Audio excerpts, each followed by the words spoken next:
May 27, 2025. This is the S&P 500 E-futures mini on the 2000 tick chart using NinjaTrader 8. This is what the chart looked like today. There was actually a holiday yesterday, which is Memorial Day, and then I guess you technically could trade it, but it's not worth trading. There's not a lot of volume, not a lot of volatility. So it just kind of carried forward from Monday. It was a sell-off, a bounce, a sell-off on this yellow down channel, then this switch up on this purple channel that later looked like it could fit on this red transparent up channel, then kind of sell off another leg up, sideways consolidation push up, then sell off and another push up. There weren't too many setups that I could find today, and there was no real economic data to come out that came out to really move the markets. I did, however, take 3 trades that they weren't the best, and I would have to say probably the first one definitely was a hunch because it was just more what I was seeing, and I took a hunch trade. In other words, it doesn't really follow the usual rules of second entries or range rules, but it was doing something that I had a pretty strong feeling that it would work out. So I'm going to get to that when I get to that. So the pre-market, you saw the sell-off. There's this big rally, push up, very many, like quite a few choppy legs, like 2 legs down, bounce. But I'm not here during regular trading to see this, or actually see this in real time. And the volume today wasn't that high, so this was probably really not that. It was probably a little riskier to trade anyways, but hits low, first entry short, second entry short, it kind of bounces around. It looks like it was falling on this yellow down channel pretty nicely. Pushes down, it looked like it was on this orange down channel break, test the low. So this is regular trading hours right at this gray to white transition. But there's no clear second entries that I could see. Technically, you could say there's a localized new high, first entry long pullback, second entry long. Good signal bar to go long on.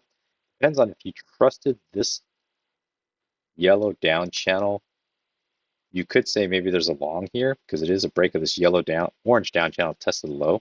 But in my opinion, it's a little premature to try to take trades like this, so I left it alone. Continues pushing down, has a failed breakout. Looks like it's pushing back in, pushes up on this orange up channel, break test the high, pushes successfully through the EMA. So technically you have a first entry short. Here I was looking for a potential second entry short, but since this is a breakout of this yellow down channel, I was expecting potentially a overshoot that correspondingly matches this one. So I've kind of come to learn that it's a little riskier to take the first, second entry in the same direction of your original trend when you have an overshoot. So it's like a first entry short. If you get a second entry short here, you have to be a little more careful. So I'd probably wait for a lower high. So you technically do get a second entry short here, just barely, but on a technical count, it's not a very good setup, not very safe. Pushes, kind of chops around. I find what I think is this purple up channel. I'm not sure that this orange or this yellow down channel is going to come back and test the low. I was thinking maybe there wasn't an overshoot, maybe something closer to this, but I didn't really like the way this one's set up because yes, there is no overshoot in this case and it's just pushing up, but it really only had one confirmation here, whereas previously it had a few more confirmations. It just looks a little cleaner, like 1 touch, 2 touch, 3 touch. So I treated this as an overshoot, thinking there's still a chance it might come back and test the low of the yellow. Pushes up. It's a sideways consolidation. Technically, you have a localized new low. First entry short, second entry short. Second entry short here. It just feels too far from the EMA. It's still within this purple up channel. Goes back, it bounces off the purple up channel. So I'm really liking this purple up channel now because it feels like it's confirmed pretty well. Nice high side touches, nice low side touches.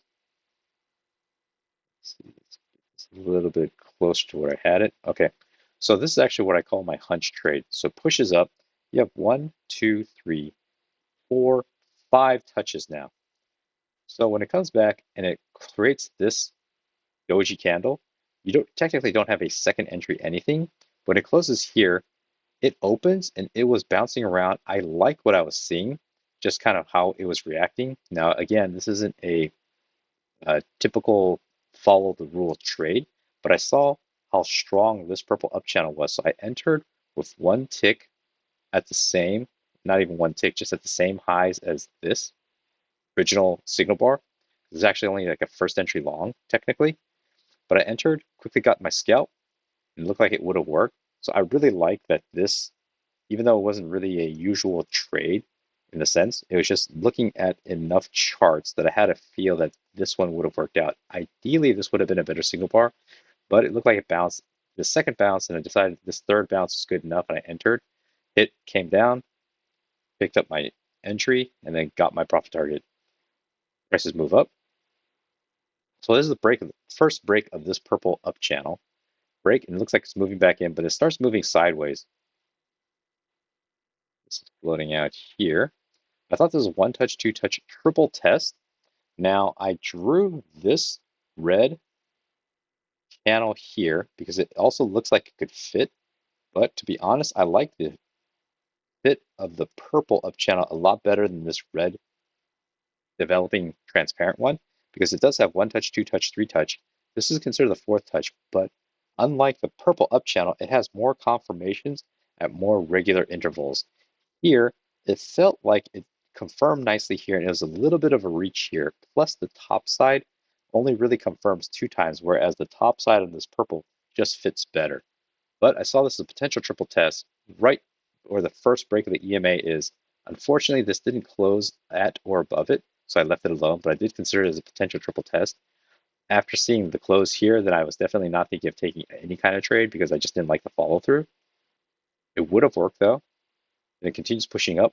So here, it doesn't fit the purple really well anymore, but it does fit this red one. But the red one, it confirms pretty nicely here at the low side, but the high side still doesn't confirm that well, so I still like the purple. Nevertheless, I was playing the possibility that this red channel might be in play, this transparent one, so I was keeping that in mind. But it doesn't last very long, it starts breaking through. Saw it as a failed breakout of this blue trading range, so it's technically new high, first entry long pullback. Technically, you got a second entry long here, but it's not a really good signal bar. Moves sideways. It's drifting out of this trading range. So I was at one time thinking, is the trading range a little bit higher? Something like this, like a two-tier trading range, with no clean second entries that I really liked or clean setups. Breaks out. Looks like I was moving this up this orange up channel. Break, test the high.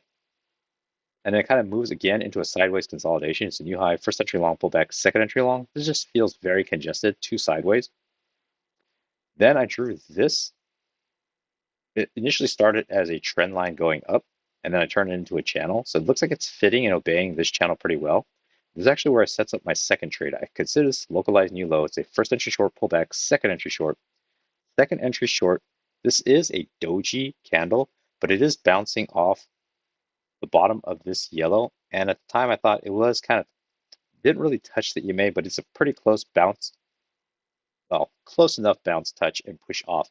Plus, this is only a 7-tick candle. And although it's pushing toward the high of the day and the high, well, I considered it kind of like bouncing off the top of this developing congestion trading range. So it's kind of like, it looks like a failed breakout pullback, continue upwards. So I did watch this open, push down a little bit.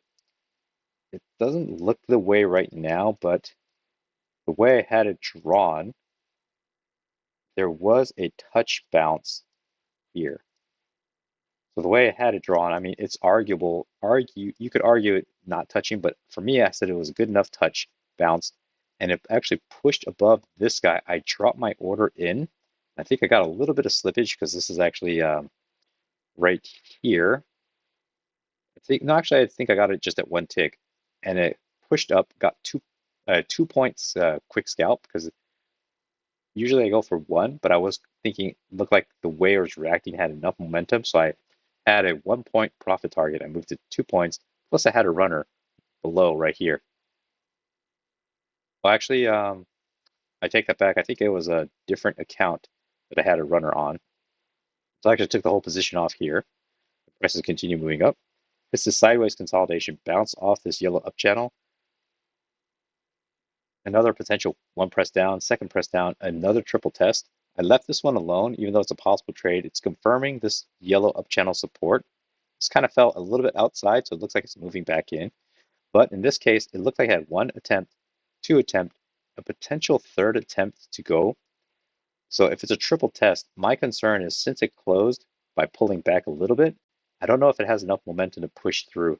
Not only do I need it to push through this, it only has 3 ticks of room. So I was concerned that this could end up being a strong resistance.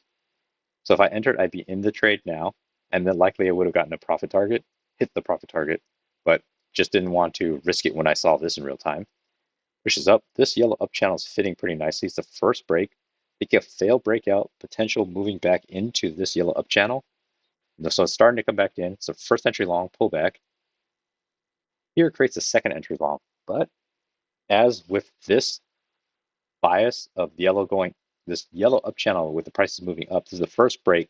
So I'm again learning that it's a little risky to take the first, second entry in the same direction of the initial trend, because it could be one touch, excuse me, first attempt, second attempt. It could create a corresponding break here. So what I need here is a first entry long, second entry long, and then a higher low above this guy back inside this yellow up channel to feel comfortable, because I'm thinking there's still going to be a push out through this side. So if you did try to take it, you would be in the trade. Depending on how quickly a profit target you were going to get, you'd probably get in and out of the trade. So I saw this as a first entry long, second entry long, potential higher low. So my thinking is there's looks like it's 2 legs down, 1 leg down, pull back, second leg down. I was expecting an overshoot on this side, and it looked like it's close enough, in my opinion. And it's also the break of this green tan channel. Made one attempt down, pushes up. The thing I was thinking, it could make a second attempt down to test the low, but the overall bias today is very bullish. So it looks like it's 1 leg up, sideways consolidation, second leg up. And you could say it's in the process of making this measured move. Whether it's going to happen or not, I'm not sure, but at least in the near term, I like that it moved below this original signal bar, original bar, then pushes up and engulfs it completely with a strong close. So I like the signal bar on this higher low. Entered one tick, then finally pushes up, got the quick scalp. This was also pressing for 2 points, so I was lucky. Actually, here I misspoke. I think I was only pressing for 1 point. So I was pressing for 2 points and I was lucky. But if I hung in there, my stop would have been down here and I would likely have gotten out here. But I don't know how I would have mentally liked sitting through this many candles before it pushes through. Plus, here it's debatable whether I'm in a range, but by the time it gets here, it's clear I'm in a range. So it would have been kind of an anxious hold and wonder of whether I would get out. So not the best setup, not the best trade. I did like this setup though, because well, not the best setup, but I liked it anyways. There's also a failed second entry short, new low, first entry short, second entry short, plus it is a triple test. Unfortunately, this signal bar isn't the best, but it is good enough for a potential trade because it's in the trading range. And it kind of pushes up, hits sideways consolidation. Second entry long here, but it's not a good signal bar. Pushes up in this yellow up channel. Looks like it's 1 leg down, pull back, second leg down. So this could be a visual first entry long, pull back, second entry long. Also a pretty good signal bar. Well, visually it's a nice setup. It has 1 tick below and pushes and closes strongly back above the EMA. But I wasn't 100% sure about this. Then it continues, kind of moves sideways, starts drifting down. I was initially playing this purple down channel. This purple and this orange, when it clashes together, look like it's orange, or this purple and this yellow, but it's actually this purple down channel. It really doesn't confirm too many. It's 1, 2, maybe 3 touches, but really only 2, but it confirms pretty nicely at the top. So I wasn't really looking to go long down here, but more likely if it touches here to go short. Unfortunately, you don't really get any clean setups to go short. There's a new low here. It's a first entry short, pull back, visual second entry short. I thought this is an actual possible trade because I'm thinking at the time it's going to test the low of this purple. It did break out of the green, made 1 attempt up, pull back. This could be the second attempt, and this could be the visual part of pressing back down, test the low of this purple. But then, so I didn't take the trade, and then it moves further, and I thought maybe there's an actual yellow down channel that's in play. It looks like a first entry short pullback, technically a second entry short. This is the signal bar for the second entry short. I wasn't too keen on it. Plus, it's close to the end of the day, so seeing something this late in the day, I'm not too excited to jump on. I was looking to see if there's a lower high uh, just to see the setup, not necessarily that I would have wanted to take it. You kind of get a lower high here, but it's a wrong signal bar, wrong colored candle, just too far from the setup. Last 10 minutes of the day, then it quickly in this small little area kind of reverses back up and into the close. So kind of an interesting day. I can't really say the trades that I took were all that great. This one definitely was just more of a gut feel trade, which as I say that, I I'm getting better at recognizing them, and this could have also bit me because better to have a gut feel trade that has a setup backing it up as opposed to gut feel trade based upon what you've seen previously. But that's kind of the name of the game. You just more more setups or more things that you see come up, it might be worth a shot. Plus, this risk wasn't that high. The second trade was a little bit could have been better if there was a better signal bar. And the third trade is I would say I was pretty lucky because I was scalping for 2 points as opposed to the usual one. But this could have ended poorly because it looked like it just came out, got me out, and then went sideways. However, I was safe because I had my stop below here. Probably should have kept it below here because I think it's only 2 more ticks. In any case, if I hung through it, I would have been okay. So yeah, kind of a slow day. Not the best setups. It could have easily been probably more of a one trade day because I felt pretty good about this one. Although, as I said, I don't really have anything to justify it. This one is more iffy, and this one was probably a little bit more luck. If I went for the 1 point scalp, it would have been no problem. So hopefully that was helpful.